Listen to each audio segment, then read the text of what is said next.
Today I review Bridge of Spies, but shh, don't tell anyone.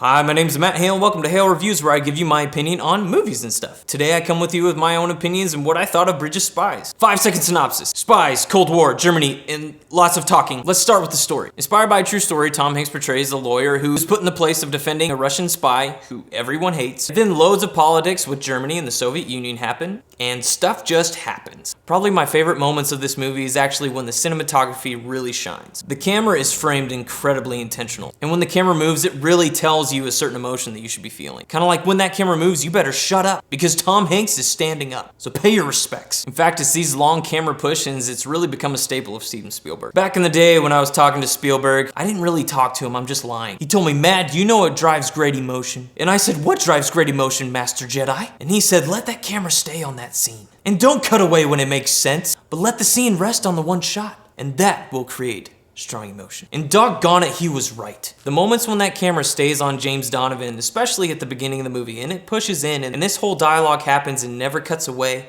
it really creates a strong presence that that character is important. And it's that great direction that made this a great visual story. This movie isn't perfect though. While it's fun to watch, the pacing is slow sometimes. The pacing really slows down in the second act and becomes incredibly talkative. And I don't really know how you get away from that because you do have to inform. But for a decent size of this movie, I think it fell into being over-informative and sometimes lost emotion. The other interesting thing about this movie is the lack of score. There's not much music to this movie, which was actually really nice. It created a certain emotion every time that you hit a scene when there was no music playing. But when it did come in for certain scenes, it felt pretty unnatural and didn't feel like it belonged. Every scene looked a certain way because there was a certain thing happening. When they're in the courthouse, there's a soft glow in hopes that something good might happen in that moment. It's dark and desaturated when they're in Berlin and things are falling apart. Each frame of this movie informed something, and that was really interesting. While its pace was slow at moments, it was brilliant visual storytelling, and I think I'm gonna keep my eye on this Spielberg guy. I think he might be big one day. Anyways, thanks so much for watching. If you like this video, be sure to leave a thumbs up down below, and be sure to share this video with all your friends, family, and people you don't know. Anyways, thanks so much for watching, and I will catch you on the next review.